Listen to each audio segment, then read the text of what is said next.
Okay, we are live. Welcome everyone to another parasha class. Happy to be here again. Nice crowd, good food, and we learned some Torah. Nothing better. The week after we read about Matan Torah, we speak about Parashat Mishpatim.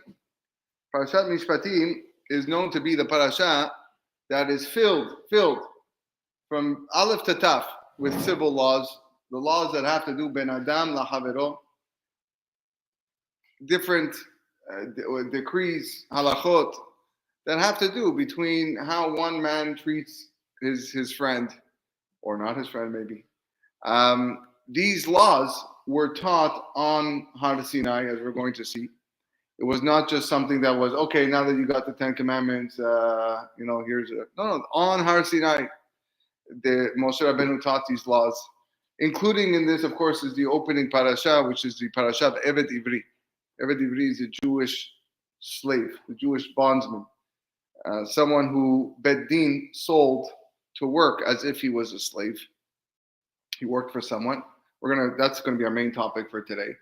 And he works for this man for 6 years. In the 7th year, he gets set free, and if he chooses to remain with his master, then he gets a piercing in his ear. A hole is bored through his ear by the door, and therefore he remains there le'olam, ba'avado le'olam. In addition to the Eved Ivri, there are payments for hurting someone, payments for damaging others, a loss of work, employment, could be tsar, pain, it could be busha, boshet, which is embarrassment or humiliation, medical expenses. All these things are discussed in this week's parasha. There's a mitzvah to return lost items. There's a mitzvah of how much a thief has to pay if he gets caught. Does the amount change if it was an animal or if he slaughtered the animal? 5 times for a cow, 4 times for a sheep, he has to pay in addition. Laws on how to treat converts, laws on how to treat orphans, laws on how to treat widows with kindness, lending money without interest, not cooking meat and milk together. There's also some discussion about Shemitah. That's a big chunk of the parasha. Of course, there's damages with ox or donkeys, or if someone falls in a pit, how much he has to pay. Big, all of what we're learning now in Daf Yomi, really, Baba Kama, Baba Metzia, and Baba Batra is this week's parasha. The end of the parasha kind of goes back to what happened unchronologically in last week's parasha. What happened 2 days before the Torah was given on Har Sinai? 2 days before, Moshe Rabbeinu told the Jewish people to prepare themselves by becoming tahor, and he also taught them some other mitzvot. And 1 day before the Torah was given, Moshe built a mizbeach, and there the Jews famously said, Na'aseh v'nishma. The phrase Na'aseh v'nishma, we will do and we will listen, is found in this week's parasha. And Hashem rewarded each Jew with 2 heavenly crowns, one for Na'aseh, one for Nishma. And the day after the Aseret HaDibrot were given, Moshe went up to Shamayim for 40 days and 40 nights so Hashem could teach him the Torah. That pretty much sums up the Torah, but like the parasha. But like I mentioned, I want to focus today on this opening mitzvah of Eved Ivri. The parasha speaks a lot of civil laws, monetary laws. Choshen Mishpat, one whole section of Shulchan Aruch is devoted to this parasha. And the beginning, and like we said, is a Jew being sold as a slave. How to create a functioning, healthy society. It would probably be more appropriate to speak about the laws of loaning money, certainly not with interest, the mitzvah to lend money when you see somebody in need, and how many times the Gemara goes at length to talk about why it's important to lend money and be happy to lend money. Society needs to run smoothly, and just like an engine needs oil to run smoothly, an economy can only run when there's lending, and that's what we see. There's lending, there's investments. Maybe talk about the laws of a watchman, the shomrim, shomer chinam, someone who's watching for free, someone who's watching for payment. Again, found in this week's parasha. I would assume that these laws are slightly more applicable and maybe even more important than a Eved Ivri, a Jewish slave. So what is the Peshat? What is the idea behind this mitzvah of a Jewish slave who now has to work for his master for 6 years or until the Shemitah year comes or until Yovel comes? What exactly is the meaning? Why is this chosen to be the forefront of the parasha? I want to tell you today a chidush by the Ramban. The Ramban writes at the beginning of the parasha, Nachmanides, that parashat Mishpatim is an explanation, or he calls it a harchava, an elaboration of the Aseret HaDibrot, of the Ten Commandments. It's connected to what we read last week. And he says that the first mitzvah, the first parasha of this week, which is Eved Ivri, the Jewish slave, has a direct correlation to the first of the Ten Commandments. The commandment of Anochi Hashem Elohecha, I am Hashem your God who took you out of Egypt. And the Midrash tells us, Baboker nitna Torah uba'erev mishpatim. The Torah was given in the morning on the 6th of Sivan, and already by night, all these laws, these civil laws were being given. And these two things are very much connected. Rashi, as I quoted earlier, said, Ve'ele hamishpatim. He asked, why does it say Ve'ele? And these are the laws. It should have just said, these are the laws. The word Vav always comes to connect something in the past. If it just said Ele, it comes to exclude something. But Ve'ele comes to include what was said in the past. And Rashi famously says, Mahar Rishonim Sinai, just like the Ten Commandments were given on Har Sinai, on Mount Sinai, so too these civil laws, as you think they're obvious, still they were also given on Har Sinai. So what is the connection between Eved Ivri and this first commandment of Anochi Hashem Elohecha?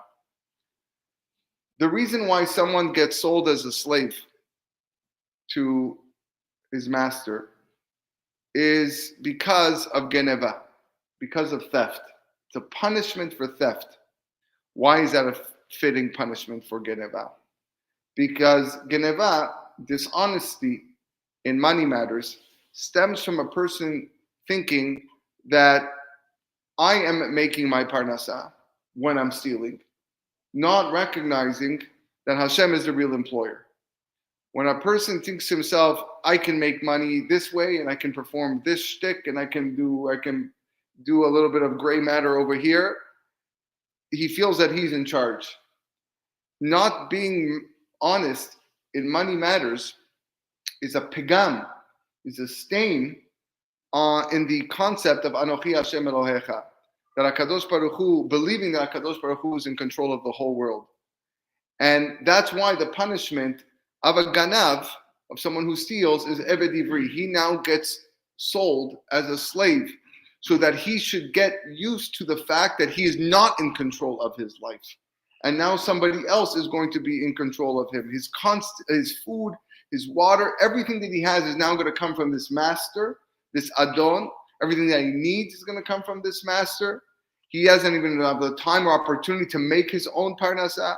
And he begins to learn the mindset that he is not in control and that you hope after 6 years he will learn and apply it to his life. And therefore the parasha of Eved Ivri has a direct correlation in Shayachu to Anochi Hashem Elohecha. And that's why the end, and in fact, the end of the commandment is Asher Hotzeticha Me'etz Mitzrayim, that I am Hashem your God who took you out of Egypt. So the Ramban writes in Parashat Bo, what was the reason for Yetziat Mitzrayim? What was the purpose of the exodus of Egypt? To understand and to internalize this concept, this notion that everything in life comes from Hashem. When all is out and you have no hope and no glimmers of hope for thousands of miles away, you can't see anything but darkness, Hashem will come there. He'll come and he'll take you out. Everything is from God. So there's a direct mamash shayachut from Eved Ivri to that of Anochi Hashem Elohecha. I read an amazing chidush in the name of Rav Siegel Shlita, who once lived in Manchester. And he talks about a person who might not be the most religious person or might not be the most learned person. He's not kovea itim, doesn't learn Torah much. And it's not something he's going to boast about, that he is shomer Torah mitzvot. But he remembers this Gemara that tells us that the first question that they're going to ask you when you come up to Shamayim is not whether or not you set time aside for Torah learning, but rather, nasata v'natata be'emuna. First question is, did you deal honestly in business? That's the first question you're going to be asked in Shamayim. It's a Gemara. And a lot of people are comfortable to say, yes, it feels good. If I don't have the second question is, did you set aside time to learn the Torah? But if I can't answer that one, I guess, with confidence, but maybe the first one is that, I dealt honestly in business. And says Rav Sigal that maybe a person very often can feel confident and said, yes, but why was he honest in business? Was it because he wanted to have a good business reputation? Could it be because this way he would get more investors and more money? Could it be maybe he was scared of the taxman? He was scared of the IRS or Revenue Canada, and that's why he wanted to be good in business? Maybe he was scared to end up in jail, and that's why he was honest in business. So not always is the reason why we are honest in business has anything to do with HaKadosh Baruch Hu. The question that you're going to be asked in Shamayim, nasata v'natata be'emunah. Did you conduct business with faith, with emunah in Hashem? Did you do business with emunah in mind? And that's the first question, corresponding to the Aseret HaDibrot of Anochi Hashem Elohecha. That needs to be the real reason why you conducted business honestly, because you had emunah in God that He was going to give you your parasha. If you only do your business because you're afraid of Revenue Canada, or you're afraid of taxes, or you're afraid you're going to end up in jail, or I just want to build a reputation and get 5 stars on Google and people say that I'm a great business guy to work with, that's wonderful. Probably a big Kiddush Hashem. But it's not Nasata B'emunah. It's not doing business having Hashem in mind. The question that you're going to be asked is whether or not you were honest in business because of your emunah. We see the same concept in an unfortunate Gemara that talks about, Gemara Masechet Kiddushin, that talks about a person who was working his land, who was dealing in business during the year of Shebe'it, during the year of Shemitah. The Gemara tells us, Noseh v'noten beperot Shebe'it, if someone conducts business during the years of Shemitah, lesof mocher metaltelim. In the end, as a punishment, he's going to be so destitute. He's going to have to sell his cell phone and his computer and his furniture, metaltelim, items. Says the Gemara, lo hirgish, if he didn't get the message that God was punishing him, and he continues to do business during Sheve'it, mocher sadotav, he now has to sell his real estate, his fields. His fields, something much bigger than your phone. Lo bata leyado, if it still didn't get the message across, ad shemocheret bito, he then starts selling his daughter, to sell my daughter to go work as a maidservant somewhere. Lo ba leyado ad shemocheret atzmo. It comes to the point the person will just sell himself because he doesn't want to give up this business endeavor during the month of Sheve'it. What's the meaning of this? Why so harsh?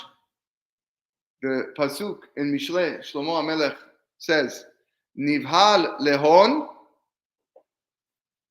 ein ish ra. He who hastens to acquire wealth, someone who runs to become wealthy, will be met with an evil eye. The Midrash on this pasuk quotes this pasuk and says Elu sohare shevi'it. These are the people who sell merchandise and do business in the year of Shemitah. Shemitbahalin leha'ashir. Because they want to get rich quickly. Today's title, anything to get rich. I'm sorry for the people watching online. I misspelled it over there. I apologize. Anything to get rich. What does that mean? I do anything to get... No, it's the exact opposite. These are people that do whatever they can. Mitbahalin leha'ashir. They want to get rich quickly. Ve'en meshamrin shmita. And they don't keep the shmita. This is the perfect opportunity to make money. Everybody else's land is fallow. Nobody is planted. Stock and inventory is low. You have the perfect opportunity to get rich quick by just planting, because you're going to be the only guy. You're the only guy doing it. So what's going to happen to you, says the Gemara? You're going to lose all your money. You're going to end up selling yourself as an ibid, selling yourself as a slave. And it's the same punishment to a person who steals. We let them know who's in charge. You're not in charge. HaKadosh Baruch Hu's in charge. So we're going to send you to work for a man for 6 years to educate this person that he's not in control. And that's the inyan of Shemitah. Also, again, like I mentioned, this week's parasha. Gemara Masechet Sanhedrin talks about Ha'u Talmidah Sha'al Rabbi Abhu, my Tamad Shveuta. What's the reason why we even have the mitzvah of Shemitah? Amalei, Amar HaKadosh Baruch Hu le'Yisrael. God said to Jewish people, Zir'u shesh v'yishmitu sheva, kedei sheteda sheha'aretz shelihu. Plant for 6, and then rest on number 7, so that you know and you understand that the land is mine. The land belongs to me, because parasha belongs to me, because Anochi Hashem Elohecha, because I'm Hashem your God. And that's what this first parasha Mishpatim, is all about. And if it's the first, it has to be the most important. If the Torah chose this to lead off the batting order of all the civil laws, it's most important. Certainly if it correlates, like the Ramban says, with the first of the Aseret HaDibrot, because we are supposed to teach a person that we have to be honest in monetary matters. Nasata v'natata be'emunah, having God in mind. And we're living today in a world of a totally new normal. You know, I remember last year reading about this company that decided to retire. This wasn't a normal company. This was a company that was involved in stealing details of credit cards. That's what they did. Company was what do they call those companies that are in the cloud? You don't even know who they are. These are people that work from behind their screen. They decided to take it easy after making 358 million pounds, British pounds, over this little scheme that lasted just a few years, retiring from the business. You can have people that are sitting next to you in your office wearing a suit or a nice outfit behind the screen and committing the biggest fraud. And they're sitting right next to you, millions and millions of dollars, and they decide to retire. How much money did they steal? You can never do teshuvah for that. You can never do teshuvah for that. Chachamim had to institute the concept that if a person would steal a beam and build his house with that beam, the concept takanat shavim, that you only have to give back the monetary value of the beam. Really, you have to destroy your house and take that beam and give it back. But because the Chachamim were afraid that people wouldn't be doing teshuvah, so they said, okay, what's the value of the beam? Give back the value of the beam. But that's how far. So it's impossible to do teshuvah after you steal this amount of things. So you find a person involved in business which is not transgressing halakha. You have to stand up for this guy, because it's so rare today. It's so rare. Rav Eliashiv, Zecher Tzadik, Bekadosh Livracha, the Gadol Ador of the last generation, he would pray Shacharit every morning at 7:00. During some times of the year, this was very difficult to find a minyan. Why is it so? Because in Yerushalayim, there were two times for minyanim. It was Vatikin, sunrise, which was much earlier, or you stay in bed later, 8 o'clock, 8:30. 7 o'clock was a very weird time. Most people were out to work already. They already prayed Batikin. But that was the time that he wanted to, that he prayed. And there were times it was difficult to have a minyan. So the gabai of the minyan thought of an idea. What did he do? He said, very simple. We're going to make a kolel from 6:30 to 7 so that people come and they study Torah. And at 7 o'clock, there's going to be a minyan. Beautiful. It was working. People were coming and they were learning for half an hour, and he would pay these people. We have similar things here in Toronto. What happened after a few months? More and more people were coming. He was struggling to pay these people. You have to pay them. So what did he do? By chance, he met the deputy mayor of Yerushalayim, and explained to him. He goes, "Listen, I'm being all sick in a huge mitzvah. Because of this kolel, I'm ensuring that there's a minyan for Rav Eliashiv to pray at 7 o'clock. Maybe you can help me." So he went to his office. He got on the phone with the Ministry of Religion, and they made a meeting. And he said, for the sake of the Gadol Ador, that the state is going to support this kolel. They put aside funds to support this small little kolel for 30 minutes. Rav Eliashiv knew nothing about this until one day he gets a check in his mailbox. And he opens up and he sees some money over here. He goes, "What's happening? What's going on? I'm being supported by the Ministry of Religion." So he asks the Gabai, "Do you know anything about this?" He goes, "Yeah, because we wanted to get a minyan for you, to guarantee a minyan for you at 7 o'clock. We opened this kolel. It was getting hard for me to pay all the abrechim. So we got, Baruch Hashem, we got the Ministry of the state to help support." Well, yes, he says, "I don't want it. Give this straight back. What right do I have to take public money for my own personal use? Public money for me? I don't want it." That's straight thinking. It's honesty. You have to listen to these stories and think. Not everything that everyone does means that we're supposed to do it. There was a story brought down in the olden days of Gateshead Yeshiva. Gateshead Yeshiva in England was one of the great places. Makom Torah there was. In those days, you would buy a train ticket one way from Gateshead to London for £50. But if you bought a return ticket, haloch v'chazor, it would be £51. £51. So what was the whole thing? What would you do? You would buy the return ticket for the extra pound, and then people would go up and put up a sign in yeshiva and sell that return ticket for like £15 or £20. Right? You're not going to pay 50. If you only need a one way, you're not going to pay 50. You're going to pay 15. That guy pockets £14. Everyone's happy.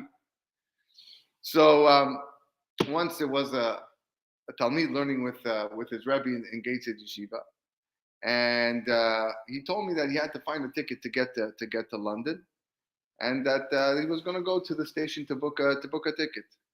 So the Talmid opens up, takes out his wallet, and he gives him a ticket. He goes, "Here, I have a ticket for you. I have a ticket." So no, it's okay. I'm going to go buy one. No, please. I only paid £1 for this ticket. He was probably going to sell it for £15, but for the rabbi, you get a £1 ticket. Because I can't take it. He goes, "Why?" It says non-transferable.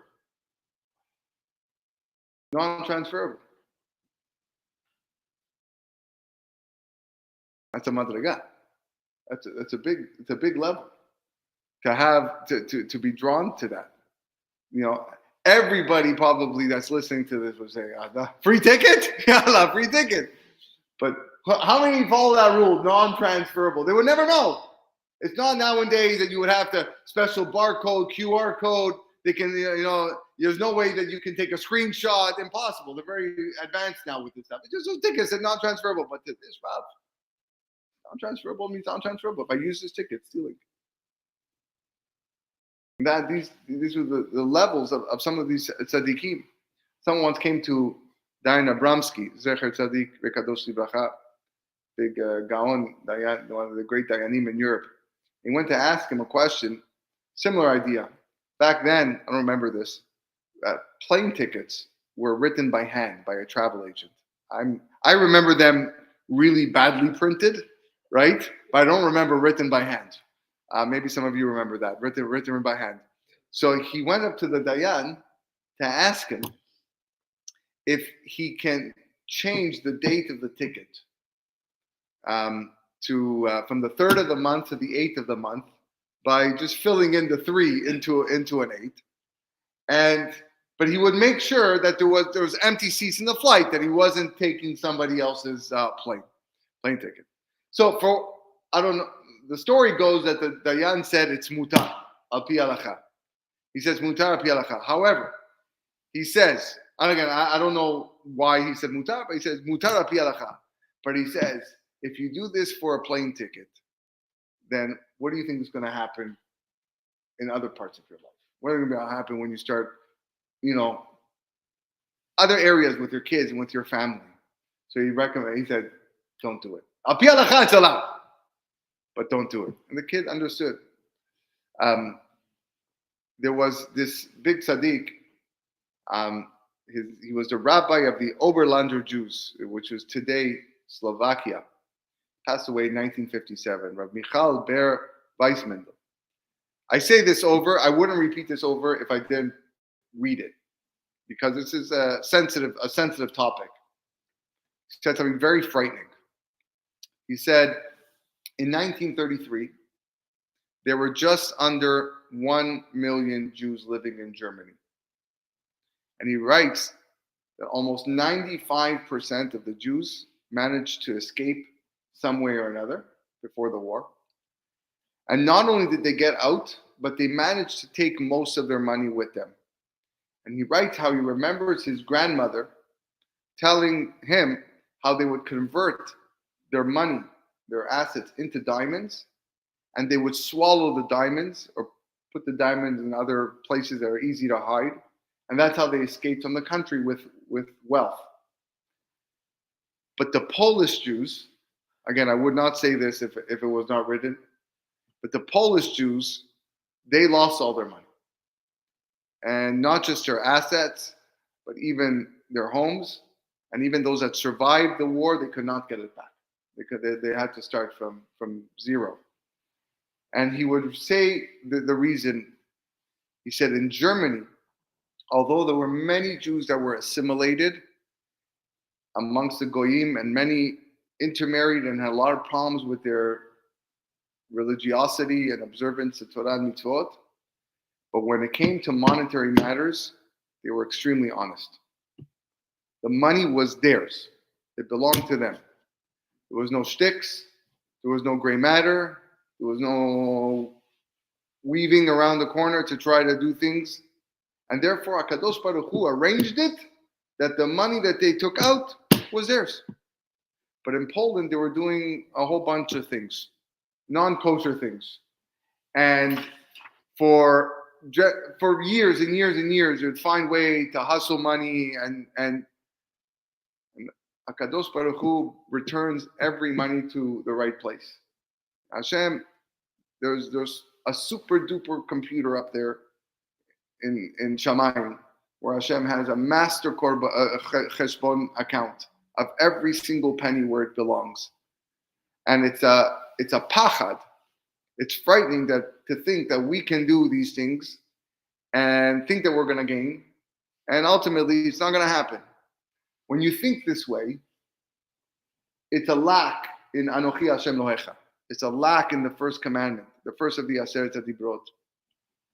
Once it was a person who was approached with an investment opportunity, and he was given a brochure, a fancy brochure, all this. Okay, looks at it for 30 seconds. He says, "No, I'm not interested." He goes, "Someone told me to give it to you. Should I throw it out?" No. He goes, "Don't throw it out. It costs some money. Maybe the person can give it to somebody else." All right. So the guy goes back. He gives it to the where he got the brochure from. A few weeks later, he meets this guy who turned down the investment opportunity, and he goes, "I want to tell you. Do you want to know why I didn't even bother to look and I wasn't interested?" He says, "Oh, it was a very big investment and maybe even very profitable. But it turns out that the main funders of this investment was the BAE, British Aerospace, one of the biggest companies in the world, till today, who produce tanks and guns and bullets. And he said, I don't feel comfortable to put my money in something connected with things that kill people. I don't feel comfortable. And that's how he looked at it. Because to him, I have my faith in HaKadosh Baruch Hu.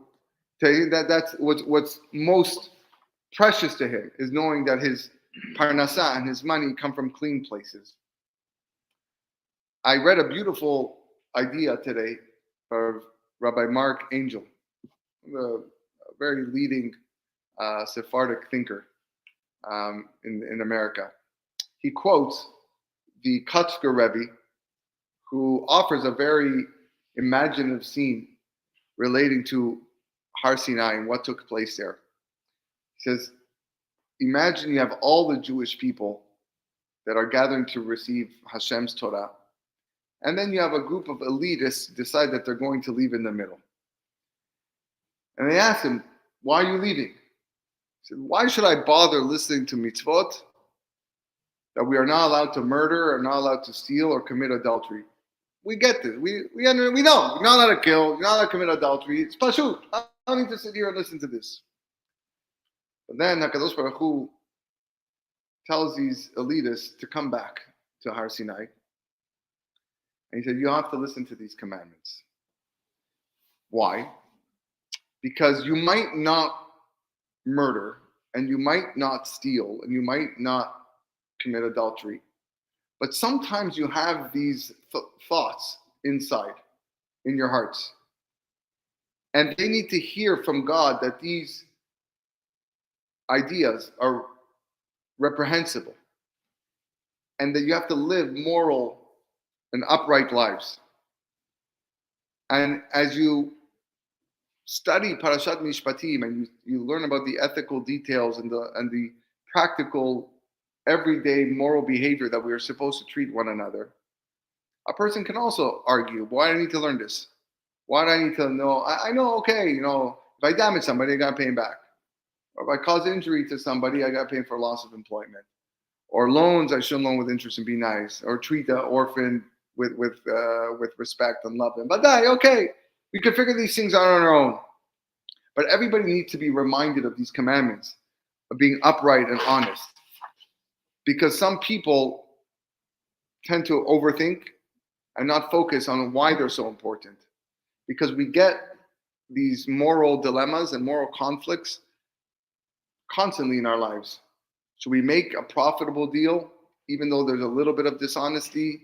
Should we try to cause damage to someone we dislike, even though it might transgress a basic Torah law? And we try justifying these things, even when the behavior is destructive or morally dishonest. So he brings down a play.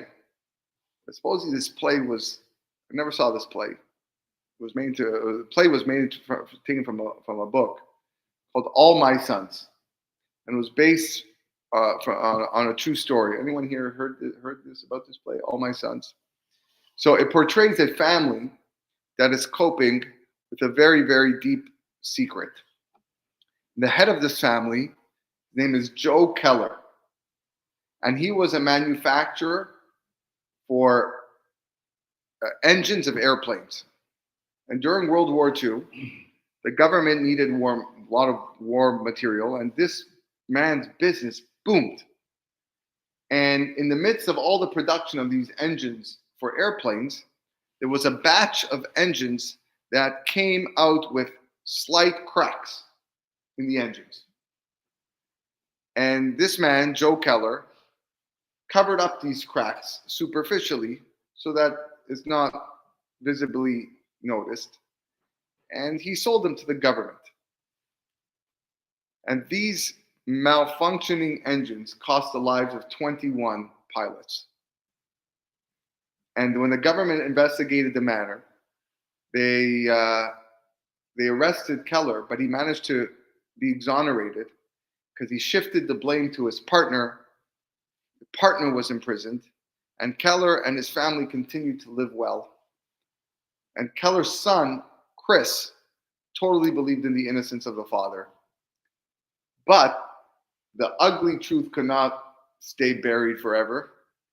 And Chris became suspicious about the claims of his father, of his father's claiming that he's innocent. And he finally confronted him. And I quote for you how the play goes. When Joe, the father, confronted Chris, he writes, "You're a boy. What could I do? I'm in business. A man is in business. 120 cracked. You're out of business. You lay 40 years into a business and they knock you out in 5 minutes. What could I do? Let them take 40 years? Let them take my life away? I never thought they'd install them. I swear to God, I thought they'd stop him before anybody took off. Chris, I did it for you. It was a chance and I took it for you. I'm 61 years old. When would I have another chance to make something for you? 61 years old, you don't get another chance, do you?" That's the script of the play. And then after that admission, everything spiraled downwards. Joe Keller commits suicide. And Keller seemingly lived a happy life, successful life, knowing that he was responsible for selling defective engines that killed 21 pilots. And he just threw the blame on his partner. So he maintained this illusion of innocence. And once that illusion was destroyed, so was his life. He had nothing else to live for. How did he manage? How did he manage to keep that illusion for so long? How did he sleep at night knowing that there are terrible things happening across the ocean that he was directly responsible for?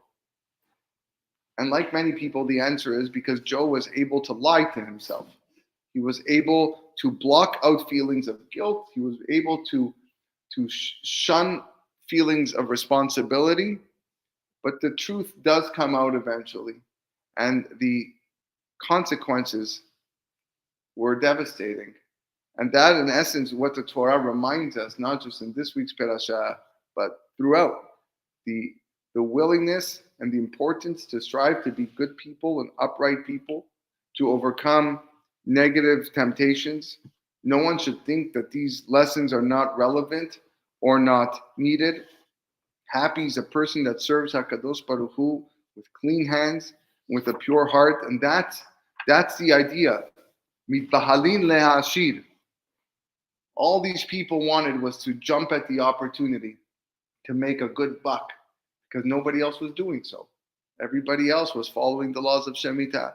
Who's going to know that I planted a few seeds over here? No one will know. No one will know. I'm going to go sell in the market. Where does this guy go? And he'll be rich. He will become rich. Anything to become rich, to make money. Until the Gemara says, HaKadosh Baruch Hu will just say, no, thank you very much. And if he doesn't figure it out, he'll sell his metaltelin, he'll sell his objects, he'll sell his fields, his real estate, until he has to sell himself.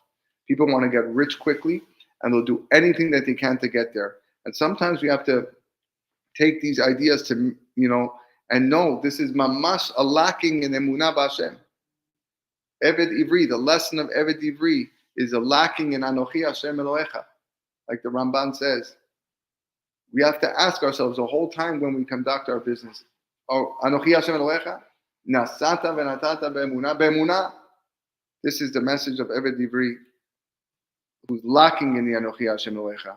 He did a geneva, he stole, he was dishonest. Hashem says, you were dishonest, you thought you were in charge. I'm going to show you who's in charge.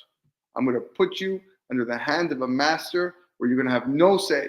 And you have to listen to everything he tells you to do for 6 years. Mamash for 6 years. When do you get out free? 7th year. 7th year. This means that because then you will see what it is. We prefer to avoid these things.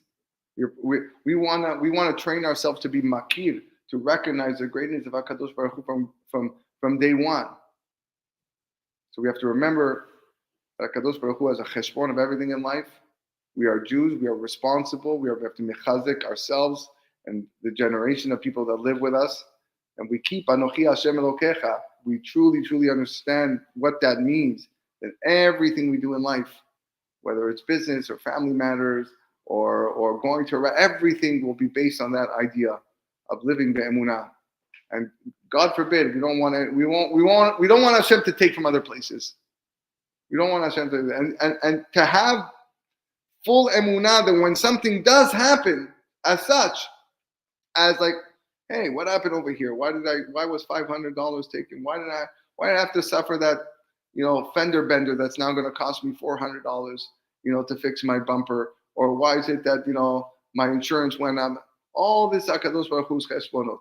All of it is Hashem's cheshbonot. $400 cost you to fix that fender bender because you took $400 when you weren't supposed to. You didn't give enough tzedakah. You took it away from somebody else. You didn't pay your tax, whatever it was. Don't think that $400 was not exactly calculated by God. And it's just a reminder. Thankfully today we don't have Eved Ivri. We don't have people. We don't have Jewish slaves. Baruch Hashem. But that doesn't mean that it's still not tit for tat. Still doesn't mean that HaKadosh Baruch Hu won't come and exact retribution for every single penny. B'ezrat Hashem, we should, when we read this parasha this coming week of Eved Ivri, instill the ideas in our hearts, in our minds, as businessmen, as working people who every day they go out to support their family and do the best they can, and that's what everybody does. Nasata v'natata b'emunah. It's the first question you're going to be asked in Shamayim. It's not just to avoid the tax guy, Revenue Canada, or to have a good reputation. It's to please HaKadosh Baruch Hu. You're doing it because Hashem wants you to have faith in Him. B'ezrat Hashem should have the will and the koach and the insight to act on this the way that we should fulfill this precious mitzvah of Anochi Hashem Elohecha in very, very special and meaningful ways. Wishing everybody a wonderful night.